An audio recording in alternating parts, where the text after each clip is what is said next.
All right, so welcome to this second lecture. And this on Buddhism in America is actually going to be drawn heavily from Richard Seeger's book, Buddhism in America. But I want to ask, what is unique about Buddhism in the United States? And I know that last week, because we were trying to get started and really just ease into things, I gave you an extremely vague overview of Hinduism in the United States. We're going to go into a little more depth this week with Buddhism. Don't worry, I'm not going to be delving into theological debates or anything like that, but I want to give you a better sense of things a little bit than I did with Hinduism. That's not because I prefer one religion over the other, but because I wanted to ease you a little bit into class last week. Again, we're going to try to center things around a lecture question, and the basic structure will be around 3 main points. And the first main point is simply, what was Buddhism like in the United States before the Second World War? We'll talk about why that date's so important in a few minutes, but before we get there, I want to mention, and you should know this from the textbook reading, there are a number of different Buddhist traditions. Judo Shinshu, or Pure Land, Theravada, Zen, Nichiren, and Mahayana, Tibetan, are a few of the major traditions, and I'll say a little bit more about a few of them, but just remember that all of them are part of the larger picture of Buddhism in the United States. Now, a lot of people recognize that around the turn of the 19th and 20th centuries, the United States had a lot of immigrants. Often in American survey courses we hear, and I probably teach, just about immigration from Europe. How there were people that were really worried about the changing sources of European origin. They wondered what it would mean that more immigrants were coming from Southern and Eastern Europe rather than from Northwest Europe. But that's really an East Coast perspective.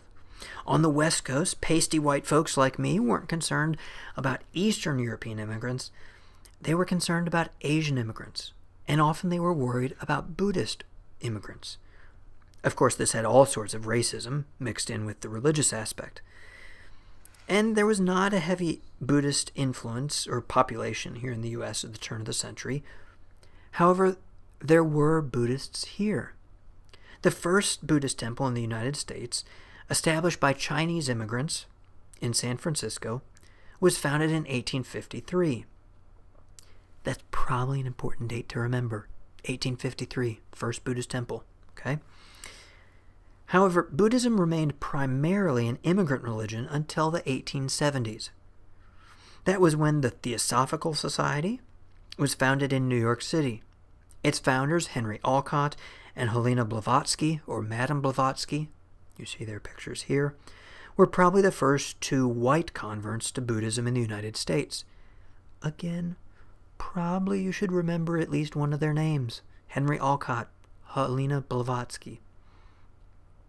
Now, roughly the same time as they founded the Theosophical Society, so the 1870s, Japanese laborers began to arrive on the West Coast to work as agricultural workers. At this date, most immigrants from Japan assumed they would return to their homes, so didn't really worry too much about transplanting their cultural or religious traditions. But by 1900, there were 24,000 Japanese Buddhists in the United States, which was enough to warrant a Buddhist mission to North America. The first Japanese Buddhist priests arrived in San Francisco in 1898, and during their brief stay, really only a little over a year, they founded a Young Men's Buddhist Association. Then during the first decade of the 20th century, YMBAs and temples were established along the West Coast from San Diego to Seattle. And a newsletter was established to help build the community and keep up communications between isolated groups, many of which were in agricultural areas. On a side note, you can see how important the religious press was to all sorts of different groups. We'll talk in a few weeks about the importance during this period of the Yiddish press to helping to establish community bonds within the Jewish community. And the Buddhist press was doing similar things.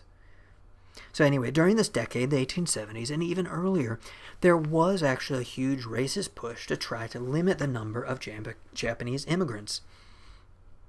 And eventually the law was changed to say the only immigrants that would be allowed were those women and children whose husbands and fathers were already in the United States. This meant there was a growth actually in stable, family-centered Japanese communities in the United States, and thus the growth of relatively stable Buddhist temples. Along with this came an interesting change in Japanese temple culture. Unlike in Japan, temples in the U.S. became the site of a wide range of religious and social function. Bazaars, dance parties, baseball games, movies, funerals, weddings, memorial services, as well as typical religious services. In rural areas, temples became especially strong, as they had a virtual monopoly on the social life of the Buddhist community. This actually meant many of these temples served as vehicles for Americanization by supporting athletic leagues, Boy Scout troops, and even American-style dances. In other words, they provided both continuity and change. Think here about Thomas Tweed's definition of religion that we discussed way back on that first night, talking about both establishing homes and crossing boundaries as part of the definition of religion. So you can see how it really fits with some of these Buddhist temples. Now, as we talked about last week with American Hindus, there were a number of issues within many Buddhist communities, actually between first and second generation immigrants. And some of these things revolved around the practice of Buddhism. And I don't want to make light of these issues, but they did seem to recede into the background for many Japanese Buddhist families when, on December 7th, 1941, that date which will live in infamy, the bombing of Pearl Harbor resulted in the immediate rounding up of Issei, or first generation, businessmen, religious and community leaders, and martial arts teachers. In other words, to get a sense of this, think of the horrible ways in which many white Americans responded to anyone with a turban and beard in the weeks following September 11th, 2001. It did not matter that they had nothing to do with the attacks. They were targeted and profiled. Sometimes even if they weren't Muslim, if they were Sikh. But that's another story. I'll stick with this one. Anyway, despite loyalty statements from one of the major Buddhist groups in America at the time, the Buddhist Mission to North America, the FBI began to investigate all Japanese Americans, particularly those in the Buddhist community. It didn't matter that they were American citizens.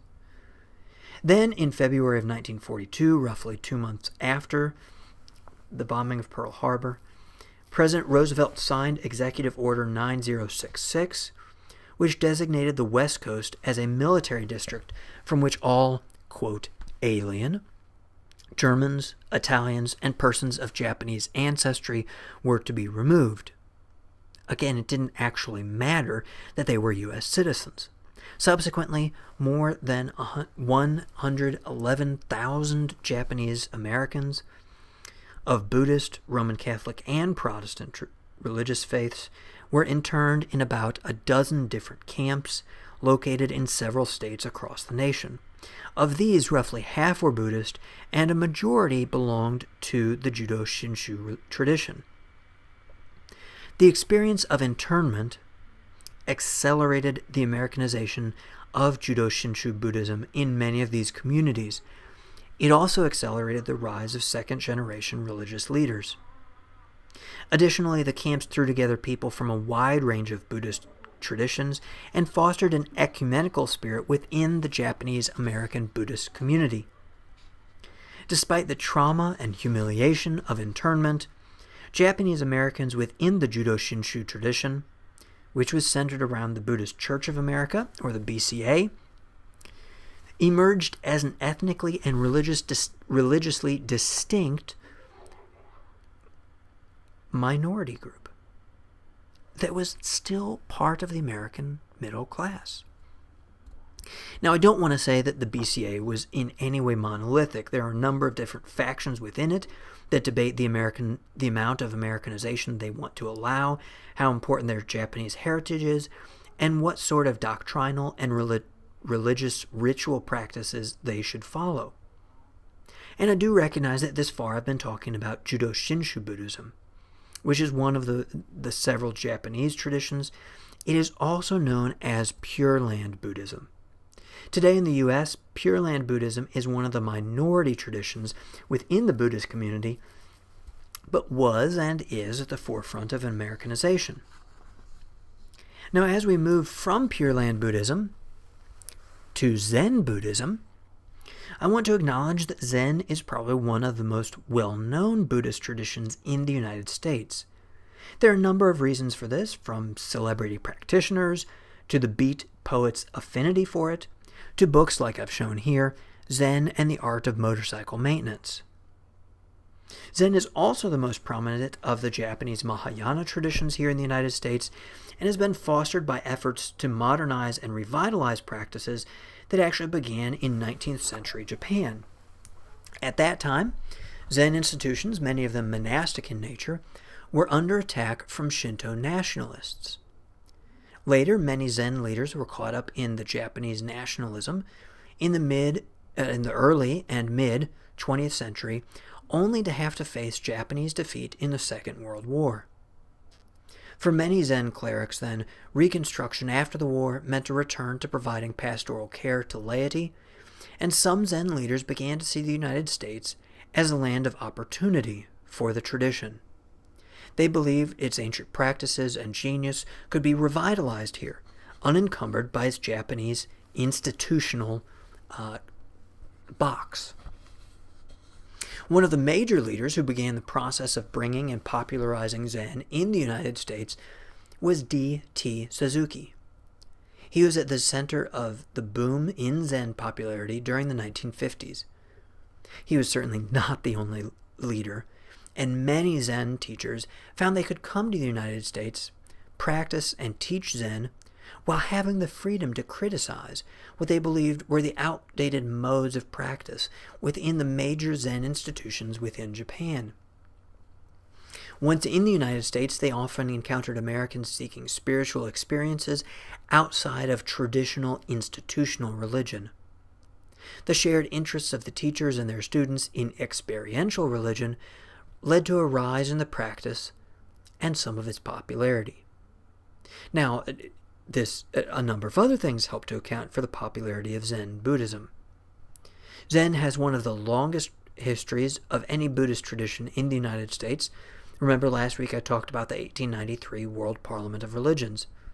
Well, there were Zen Buddhists there. There were also a number of Zen Buddhist groups established before World War II that led the groundwork for the boom of the 1950s. And of course, Zen Buddhism also benefited from its popularity among beat poets.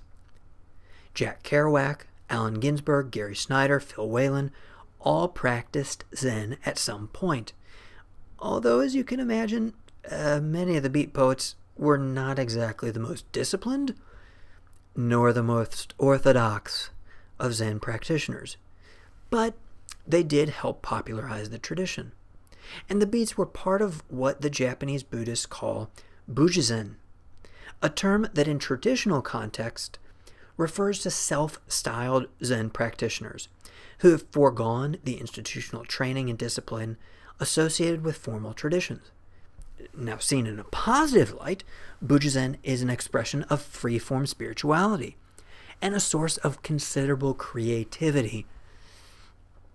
Seen the other way, seen negatively, Buddhism is often dismissed as self-deluded indulgence that mistakes egotism for awakening. Now, whichever way one evaluates Buddhism or self-styled Zen, it seems to fit with America's individualistic ethos, and I would guess that there will be a continued rise in it. In fact, the history of Zen Buddhism in the United States is marked by divisions and breaks.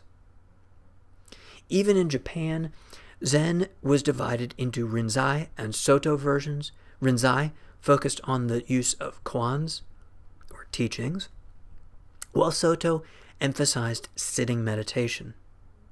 In the U.S., a number of influential teachers taught both Rinzai and Soto Zen to their students, thus giving American Zen often, not always, but often, an eclectic cast. Perhaps because of this eclecticism, Zen Buddhism is the most popular form of Buddhism among converts who meditate, though it's honestly really hard to estimate just how many people that entails. Okay, now there's certainly a lot more that could be said about Zen Buddhism in the United States, and I know that I've not yet touched on on Theravada or the Nichiren traditions. However, I do want to move to Tibetan Buddhism in the United States.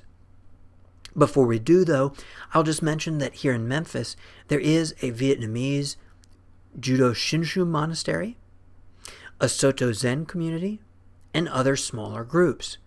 However, our speaker for this week comes from the Tibetan Buddhist community, so I want to spend a little bit talking about some of that branch of Buddhism in the United States. And there are at least 3 interrelated forces that have been at work in the transmission and adaptation of Zen Buddhism in the U.S. All were really set in motion by the Chinese occupation and attempt to exterminate the entire Tibetan culture, starting in 1950, and the subsequent creation of a Tibetan community in exile, starting about 1959 after the 14th Dalai Lama, Tibet's political and spiritual leader, went to India and was followed over time by roughly 1 million compatriots. In other words, the history of Tibetan Buddhism in the late 20th century has been particularly dramatic, as elements of an entire civilization and culture were torn up by their roots and transplanted in the very different soil of the United States. Now, one of the 3 interrelated forces I mentioned was the campaign for a free Tibet.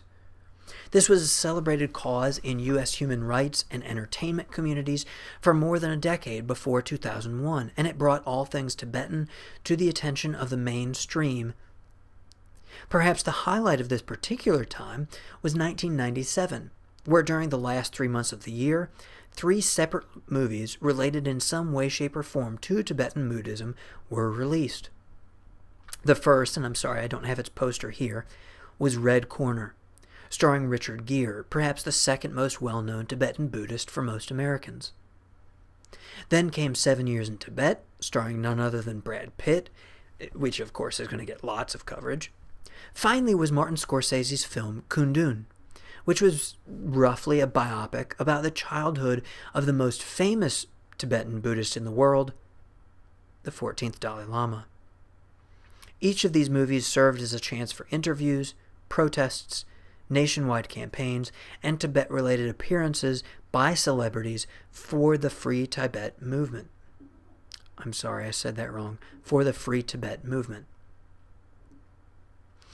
The second force, helping to disseminate and popularize Tibetan Buddhism in a very different environment here in the United States, was less a popular movement, but a more important movement for Tibetan Buddhists themselves.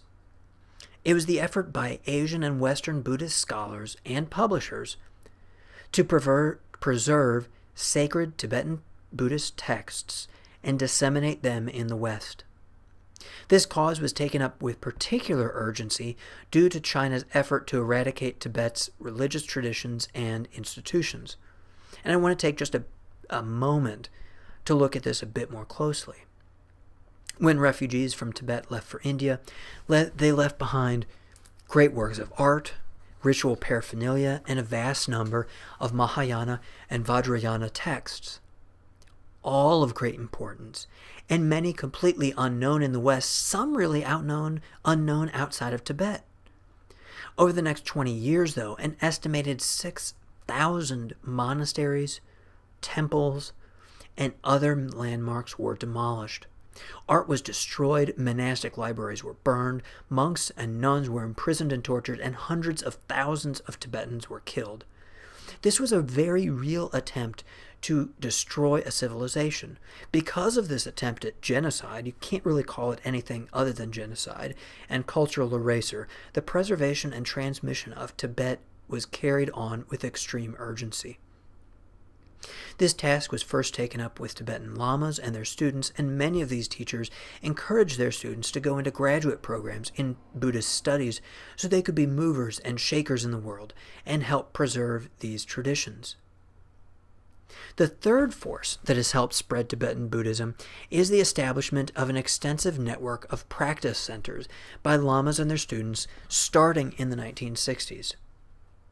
It continues on today, and as I mentioned, one of them is the Pema Karpo Meditation Center here in Memphis, where our speaker is based. And because our speaker is coming from one of these centers, I'll let him talk more about it. Now, although I mentioned 3 interrelated forces that have helped to spread Tibetan Buddhism, and you should probably know at least 2 of them for a quiz, there have been other forces. For example, Buddhism in other countries, such as Japan, went through a process of modernization, not seen in Tibet. Thus, complex religious mythologies, again, thinking in terms of reverential religious terms, so complex religious mythologies and ritualism are at the center of much of Tibetan Buddhism, as is an extremely high regard for lamas. And while there are differences between Tibetan, Tantric, and Vajrayana Buddhism, those terms are used mostly synonymously in the United States, particularly by outsiders. They're all part of a broad stream of Buddhism that originated in India, traveled throughout Asia, and fused with local shamanistic traditions. Of course, in the United States and in many parts of the world, the most famous Buddhist, particularly of Tibetan Buddhism, is, and I'm sorry, I'm going to pronounce his name incorrectly, Tenzin Gyatso, the 14th Dalai Lama. His high public profile is based in part on his dedication and commitment to the principles of nonviolence, which have elevated him to Gandhi-like status for many Americans. It's also based on the fact that he has tirelessly worked for Tibetan refugees and his homeland since his exile. Of course, he is also an incredibly charismatic person with a lot of charm and whose joy is infectious to those he interacts with. His authority and expertise extend to a varied constituency, so much so that many non-Buddhists revere him. You can see I've put 2 pictures of the 14th Dalai Lama in this presentation. The first, you can see him in kind of a greeting pose, while the second, he's much more joking around and teasing with other leaders. This is part of his charm, is he's willing to engage in very personal ways. And the Dalai Lama is frequently at global interfaith events and speaks on a wide range of issues. This October, there will actually be another World Parliament of Religions. It'll take place in Salt Lake City. Put a small notice of it there. The organizers are expecting roughly 10,000 people from 80 nations and 50 different faiths to attend. In other words, it will be a huge gathering of religions from all over the world. Now, talking about various religions and multi-faith events, it's probably a good place to point out that you should, by now, have thought of what religion you're going to be researching, writing a report on, and making a prezi about. If not, start thinking on it now. Your topic is due during class this coming Wednesday. Remember that you have to bring a piece of paper that has your name and what group you're going to be dealing with. This is the first deadline for the final project, so please don't miss it. Okay, now that I've mentioned that, it's time to wrap up the lecture. I want to circle back and to the question I asked at the beginning. What's unique about Buddhism in America? Well, some of the things I've mentioned are the many traditions represented here. Pure Land, Tibetan, Theravada, Zen, Nichiren, and other branches of Buddhism are all represented in the United States. That's fairly unique. Sure, there are places where multiple strands of Buddhism are represented, but not in nearly the same numbers as in the United States. Secondly, all of these strands, in some way, shape, or form, are going through some process of Americanization. This could be as simple as translating texts, which itself is an issue of interpretation, but it could be as radical as divergent lines of lineage for monks and nuns, or even a deliberate break from any lineage. Finally, Buddhism has gone through a process where it was viewed as a small practice of a few immigrant groups to a major source of spirituality for huge numbers of people. So thanks for listening again, and we will come back next week